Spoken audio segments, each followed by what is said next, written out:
अस्सलाम वालेकुम, welcome to Vu स्टडीफाई। उम्मीद करती हूँ कि आप सब खैरियत से होंगे। तो आज की मेरी ये वीडियो बेसिकली वीयू के न्यू स्टूडेंट्स के लिए है।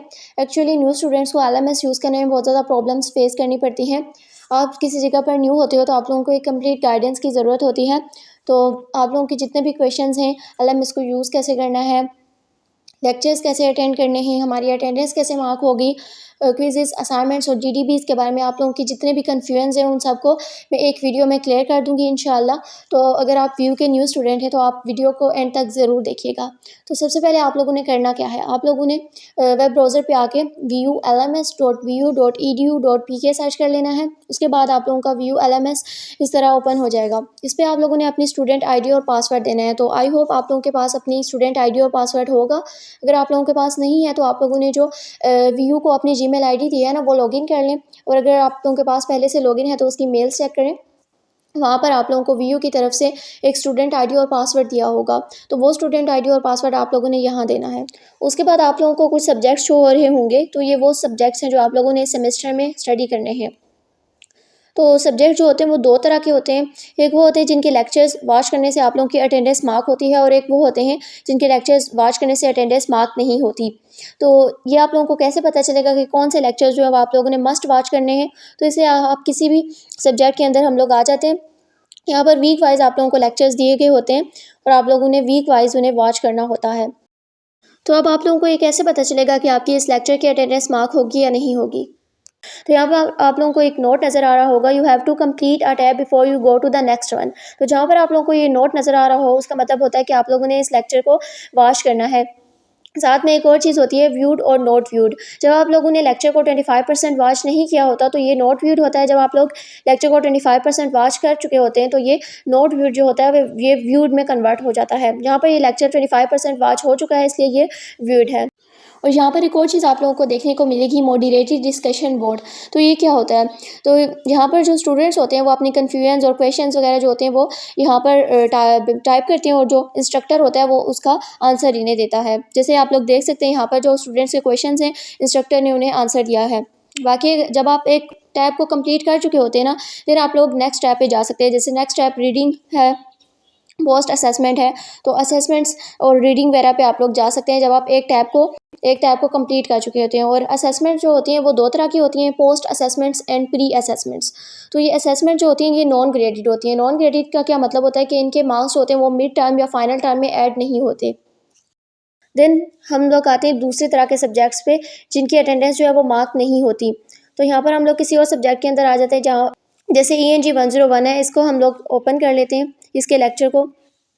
तो इसके लेक्चर में आप लोगों को नज़र आ रहा होगा यहाँ पर वो नोट नहीं है जो हम लोगों ने CS 101 की वीडियो पे देखा था, लेक्चर पे देखा था। तो वो नोट यहाँ पर आप लोगों को नहीं नज़र आ रहा होगा, और व्यूड या नोट व्यूड वाला ऑप्शन भी यहाँ पर नहीं नज़र आ रहा होगा। तो इसका मतलब ये है कि इसका लेक्चर जो है वो लेना ज़रूरी नहीं है। अगर आप लोग लेना चाहते हैं तो ले लें, वरना इसका अटेंडेंस पे कोई फ़र्क नहीं पड़ता, आप लोग ये लेक्चर अटेंड करें या ना करें। इसके क्विज़ेस GDBs होते हैं, असाइनमेंट्स होते हैं, इनकी वजह से आप लोगों की अटेंडेंस जो है वो मार्क होती है। बाकी क्विज़ेस GDBs और असाइनमेंट्स के जो मार्क होते हैं वो आप लोगों के पेपर में भी ऐड होते हैं। देन है क्विज़ वाली टैब। तो जैसे ही आप लोगों का कोई न्यू क्विज़ ओपन होता है ना, तो क्विज़ के ऊपर आप लोगों का 1 लिखा आता है। देन इसके ऊपर क्लिक करने से आप लोगों को इसकी स्टार्ट डेट और एंड डेट पता चल जाती है। आप लोगों को इसकी एंड डेट से पहले पहले जो है वो क्विज़ अटेम्प्ट करना होता है। देन है GDB। इसमें हमारा GDB जो है वो दूसरा इंपॉर्टेंट टैब है। GDB में एक आप लोगों को क्वेश्चन कह लें या टॉपिक कह लें वो दिया होता है और आप लोगों को उसका आंसर करना होता है, और GDB के भी आप लोगों को मार्क्स मिलते हैं। जैसे यहाँ पर मैं GDB पे क्लिक करती हूँ तो आप लोग व्यू GDB पे क्लिक करेंगे तो आप लोगों को ऐसा कुछ ओपन हो जाएगा। यहाँ पर शो माय मैसेज जहाँ पर लिखा है वहाँ पर होगा पोस्ट मैसेज। तो इस ऑप्शन से आप लोगों ने मैसेज जो है वो पोस्ट कर देना है। जो क्वेश्चन लिखा होगा वो आप लोगों को सामने नज़र आ रहा होगा, उस क्वेश्चन का जो भी आंसर होगा उसको आप लोगों ने पोस्ट माय मैसेज वाले ऑप्शन पर जाके पोस्ट कर देना है। क्विज़ की तरह GDB की भी स्टार्ट डेट और एंड डेट होती है। आप लोगों को एंड डेट से पहले पहले इसको सबमिट करना होता है।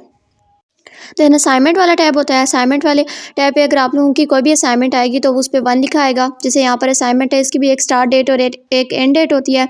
यहाँ से आप लोगों को अपनी असाइनमेंट फ़ाइल पहले यहाँ से मिल जाती है, फिर आप लोगों ने अपनी असाइनमेंट जो है वो सबमिट करनी होती है यहाँ पर ही। ये असाइनमेंट चूँकि सबमिटेड है तो आप लोगों की अगर सबमिट नहीं होगी तो आप लोगों ने यहाँ से सबमिट करनी होगी। बाकी आप लोगों को अपने LMS को रेगुलर बेसिस पे चेक करना होता है। असाइनमेंट्स GDBs क्विज़ेस को देखना होता है, और जो अनाउंसमेंट वाला टैब होता है ना, इसको आप लोगों ने रेगुलर चेक करना होता है। कोई न्यू अनाउंसमेंट आएगी ना, तो इसके ऊपर आप लोगों का 1 लिखा आएगा या 2 लिखा आएगा, जितनी भी जो है वो अनाउंसमेंट आई होंगी ना। तो अनाउंसमेंट में आप लोगों को सबसे पहले जो आप लोगों की अनाउंसमेंट होती है वो तो वेलकम अनाउंसमेंट होती है। वेलकम नोट होता है जिसमें आप लोगों का इंस्ट्रक्टर की तरफ से वेलकम किया जाता है। बाकी आप लोगों की जो मिड टर्म फाइनल टर्म का सिलेबस है, क्या क्राइटेरिया, ये सब आप लोगों का जो है इसमें में आता है। ऐसा अनाउंसमेंट में भी एग्ज़ाम से पहले आप लोगों ने अनाउंसमेंट को ज़रूर चेक करना होता है कि आप लोगों का सिलेबस क्या है। ये सब आप लोगों को अनाउंसमेंट से पता चलेगा। अब आप लोगों को पीडीएफ फॉर्म में जो नोट्स हैं वो कैसे मिलेंगे, तो आप लोगों को किसी भी सब्जेक्ट पे आ जाना है, उसकी डाउनलोड फाइल्स पे आना है। देन आप लोगों को इस तरह के तमाम टॉपिक्स के जो है वो सॉफ्ट फॉर्म में, पीडीएफ फॉर्म में जो है वो नोट्स आप लोगों को नज़र आ जाएंगे। जिस भी टॉपिक का आप लोगों को चाहिए नोट्स, तो डाउनलोड वाले ऑप्शन पे जाके आप लोगों ने उसको डाउनलोड कर लेना है। बाकी अगर आप लोगों को प्रिंटेड हैंडआउट्स चाहिए तो भी हमारे डिस्क्रिप्शन में आप लोगों को उसका भी लिंक मिल जाएगा। तो अफोर्डेबल प्राइस में आप लोगों को प्रिंटेड हैंडआउट्स भी मिल जाएंगे। उसके बाद आता है हमारा डू कैलेंडर वाला ऑप्शन। तो इस टैब में जाकर आप लोगों को पूरे वीक या मंथ या डे में आप लोगों का जितने भी विजिट असाइनमेंट्स और जीडीबीज आते हैं ना, वो यहाँ पर आप लोगों को शो होते हैं। ये पूरा कैलेंडर होता है विजिट असाइनमेंट और जीडीबीज का। तो यहाँ से आप लोगों को पता चल जाएगा कि वीक में किस दिन आप लोगों की कौन सी क्विज आनी है, असाइनमेंट और जीडीबीज के बारे में आप लोगों को पता चल जाएगा। देन ग्रेड बुक पे आप लोगों को आपकी सीजीपीए, आपका result, mid term final term का रिज़ल्ट नज़र आ जाएगा। इसके अलावा ग्रेडिंग स्कीम आप लोगों को यहाँ पर मिल जाएगी और प्रोजेक्टेड सीजीपीए कैलकुलेटर, मतलब आप लोगों को यहाँ पर अपना मिड टर्म फाइनल टर्म का रिज़ल्ट, सीजीपीए वगैरह ये सब मिल जाएगा। देन अकाउंट बुक पे आप लोगों की तमाम पेमेंट की डिटेल्स होंगी, जो आप लोगों की जो फ़ी पे हो चुकी है और जो अभी पेएबल है वो यहाँ से आप लोगों को नज़र आएगी। देन प्रोग्रेस पे आप लोगों ने कितनी असाइनमेंट्स की हैं, कितनी क्विज़ेस की हैं, आप लोगों की अटेंडेंस वगैरह आप लोगों को ये प्रोग्रेस से नज़र आएगा। जैसे वीक 1 की यहाँ पर आप लोग देख सकते हैं प्रेजेंट, वीक 2 प्रेजेंट, लाइक आप लोगों की तमाम अटेंडेंस जो है ना वो यहाँ पर शो होगी। वीक वाइज भी जिन सब्जेक्ट की वीक वाइज अटेंडेंस होनी है वो भी, बाकी आपकी क्विज़ेस, असाइनमेंट्स और जीडीबीज़ की अटेंडेंस भी आप लोगों को यहाँ से पता चल जाएगा। आपकी प्रोग्रेस जो है वो आप लोगों को पता चल जाएगी, कितनी असाइनमेंट्स आप लोगों ने की हैं, कितनी आप लोगों ने नहीं की। जैसे ENG 101 की जीडीबी क्विज़ेस असाइनमेंट्स का यहाँ पर है। बाकी MTH 101, इन्हीं तमाम सब्जेक्ट्स के आप लोगों की प्रोग्रेस क्या है वो यहाँ से पता चल जाएगी। और लेक्चर शेड्यूल पे आप लोगों के लेक्चर का पूरा शेड्यूल होगा कि कौन सा लेक्चर किस दिन आना है, ये सब आप लोगों को पता चल जाएगा। और मेल पे आप लोगों ने अगर यूनिवर्सिटी को कोई मेल सेंड करनी है तो आप लोग मेल वाले टैब पे आके उन्हें मेल भी सेंड कर सकते हैं। और नोट्स वाले ऑप्शन पे जाना है। जब आप लोगों को कोई भी नोट्स बनाने हैं ना, तो आप लोग यहाँ पर टाइटल देके अपने नोट्स बना सकते हैं। देन सर्च करके आप लोग अपने नोट्स सर्च भी कर सकते हैं। तो इस ऑप्शन से आप लोग अपने नोट्स बना सकते हैं। देन स्टडी स्कीम, यहाँ पर आप लोगों की पूरी स्टडी स्कीम होती है कि आप लोगों ने क्या पढ़ना है और क्या नहीं पढ़ना। ये सब आप लोगों का सेमेस्टर 1, 2, 3 सब सेमेस्टर्स की स्टडी स्कीम होती है। और माई स्टडी कोर्सेज़ में वो सब्जेक्ट्स होते हैं जो आप लोग पढ़ चुके होते हैं। तो अगर आप लोगों का तो फर्स्ट सेमेस्टर होगा ना, तो इसमें आप लोगों के वो सब्जेक्ट्स नहीं होंगे। लेकिन जब आप सेकंड सेमेस्टर में जाओगे तो आप लोगों के ये सब्जेक्ट्स होंगे। देन EID कार्ड है, यहाँ पर आप लोगों को अपना EID कार्ड यहाँ से मिल जाएगा। देन स्टूडेंट सर्विसेज पे हम लोग आते हैं। स्टूडेंट सर्विसेज से आप लोगों को यहाँ पर भी कुछ सर्विसेज दी जाती हैं। जैसे आप लोग यहाँ से अपनी डेट शीट बना सकते हैं। एडिशनल कॉपी ऑफ ट्रांसक्रिप्ट के लिए आप लोग अप्लाई कर सकते हैं। डिग्री के लिए यहाँ से अप्लाई कर सकते हैं। देन सेमेस्टर फीस अनफ्रीज, यानी ये सब कुछ यहाँ से कर सकते हैं। और कोर्स सिलेक्शन में आपका जो फर्स्ट सेमेस्टर होता है उसमें ज़्यादातर सब्जेक्ट्स यूनिवर्सिटी खुद असाइन करती है और आप लोगों को ज़्यादा चॉइस नहीं होती कोर्स सेलेक्ट करने की, क्योंकि ये फाउंडेशन कोर्सेज होते हैं जो सब स्टूडेंट्स के लिए सेम होते हैं। बाकी सेमेस्टर्स में सेकेंड सेमेस्टर से ऑनवर्ड कोर्स सिलेक्शन आप खुद ही करते हो LMS पर कोर्स सिलेक्शन टैब से। तो बाकी अगर आप लोग कह लें कि आप लोगों का जो मोस्ट इंपॉर्टेंट टैब होता है वो होम टैब होता है। यहाँ से आप लोगों ने लेक्चर्स लेने होते हैं और ये मैंने आप लोगों को बता दिया है कि कौन से लेक्चर्स की अटेंडेंस जो होती है वो मार्क होती है और कौन से लेक्चर्स की अटेंडेंस मार्क नहीं होती। बाकी क्विज़ेस, असाइनमेंट्स और GDBs के बारे में भी मैंने पूरी कोशिश की है कि आप लोगों की कन्फ्यूजन जो है वो क्लियर कर सकूँ।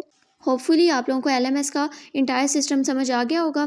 फिर भी अगर आप लोगों को कोई क्वेश्चन है तो आप लोग ज़रूर पूछ सकते हैं। मैंने पूरी कोशिश की है कि आप लोगों के तमाम क्वेश्चंस के आंसर एक ही वीडियो में दे दूं और किसी और से पूछने की ज़रूरत ना पड़े। बाकी अगर वीडियो अच्छी लगी हो तो वीडियो को लाइक और चैनल को सब्सक्राइब लाजमी कर दीजिएगा और बेल आइकन को प्रेस करना ना भूलिएगा ताकि हमारी न्यू वीडियोज़ भी आप तक पहुँच सकें। अल्लाह हाफिज़।